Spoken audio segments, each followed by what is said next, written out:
మధ్యప్రాచ్యంలో నెలకొన్న ఉద్రిక్తల కారణంగా అంతర్జాతీయంగా క్రూడ్ ఆయిల్ ధరలు పెరగటం విమాన ఇంధన ధరలపై నేరుగా ప్రభావం చూపుతోంది. ప్రభుత్వం రేపటి నుండి విమాన ఛార్జీలపై పరిమితులను ఉపసంహరించుకోనుంది. భారత ప్రభుత్వం విమాన టికెట్ల ధరలపై ఉన్న గరిష్ట పరిమితులను తొలగించడంతో విమానయాన సంస్థలు డిమాండ్కు అనుగుణంగా ధరలను పెంచుతున్నాయి. యుద్ధం కారణంగా విమాన మార్గాలను మార్చుకోవాల్సి రావటం, ఎక్కువ దూరం ప్రయాణించడం వల్ల నిర్వహణ ఖర్చులు పెరిగాయి. దీంతో విమానయాన సంస్థలు ధరలు పెంచేస్తున్నాయి.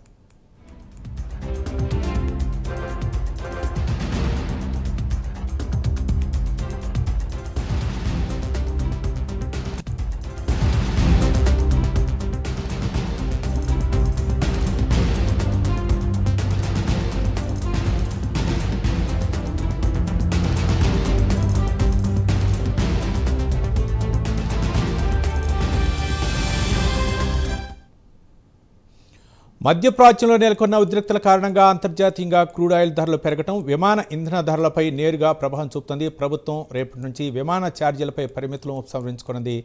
భారత ప్రభుత్వం విమాన టికెట్ల ధరలపై ఉన్న గరిష్ట పరిమితులు తొలగించడంతో విమానయాన సంస్థలు డిమాండ్లకు అనుగుణంగా ధరలను పెంచనున్నాయి. ఇదే అంశానికి సంబంధించి మా ఇన్పుట్ ఎడిటర్ నరసింహారావు మరిన్ని వివరాలు అందిస్తారు.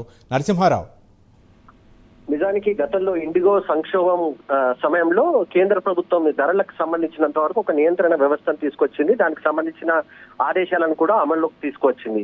అయితే ఇప్పుడు తాజాగా కేంద్ర ప్రభుత్వం ఈ ఆంక్షల్ని ఎత్తివేస్తున్నట్టుగా, ఈ గ్యాప్ కు సంబంధించిన ఇప్పటివరకు విధించిన ఆంక్షలను తొలగిస్తున్నట్టుగా ప్రకటించిన నేపథ్యంలో రేపటి నుంచి ఛార్జీలు కొంత పెరిగే అవకాశం ఉన్నట్టుగా కనిపిస్తుంది. ఇప్పటికీ ఎయిర్ ఇండియా ఏప్రిల్ 1వ తేదీ నుంచి కొంత ఛార్జీలు పెరుగుతాయనే ఇండికేషన్స్ కూడా ఇచ్చిన పరిస్థితి కనిపించింది.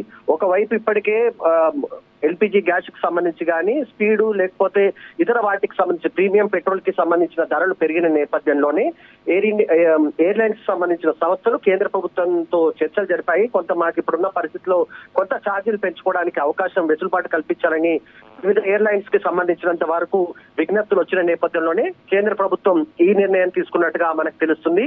ఇది రేపటి నుంచి దీన్ని ఎత్తివేత అమల్లోకి వస్తున్న నేపథ్యంలో ఏ క్షణమైనా కానీ అన్ని విమానయాన సంస్థలు, ప్రైవేట్ కి సంబంధించిన అన్ని సంస్థలు కూడా తమ ఛార్జీలను కొంత పెంచేందుకు రంగం సిద్ధం చేస్తున్నాయి. మనకు అందుతున్న సమాచారం ప్రకారం అయితే ఏప్రిల్ 1 నుంచి కూడా ఈ ఛార్జీలు పెంచిన ఛార్జీలను అమల్లోకి తీసుకురావాలన్న ఆలోచనలో ఎయిర్లైన్స్ ఉన్నాయి. నిజానికి ఇప్పటికే సర్ఛార్జ్ పేరిట కొంతవరకు అన్ని విమాన సంస్థలు ఇప్పటికే కొంత 500 నుంచి 1000 రూపాయల వరకు సబ్ఛార్జ్ పేరిట కొంత ఛార్జీలను ఇప్పటికే పెంచాయి. మరికొంత కూడా పెరిగే అవకాశం ఉన్నట్టుగా మనకు తెలుస్తుంది. ప్రధానంగా ఎయిర్లైన్స్ సంస్థలు మాత్రం అంతర్జాతీయ స్థాయిలో ప్రీమియం పెట్రోల్ కి సంబంధించినంత వరకు ధరలు భారీగా పెరిగిన నేపథ్యంలోనే ఈ నిర్ణయం తీసుకోవాల్సి వస్తుందని చెప్పేసి వాళ్ళు విజ్ఞప్తి చేసిన నేపథ్యంలోనే కేంద్రం ఈ నిర్ణయం తీసుకున్నట్టుగా తెలుస్తుంది. అయితే ఎంతెంత పెరుగుతుంది, ఎంత డిస్టెన్స్ కి ఎంత తీసుకుంటారన్న అంశానికి సంబంధించినంత వరకు పూర్తిగా ప్రైవేట్ సంస్థలే నిర్ణయం తీసుకునే అవకాశం ఉంటుంది.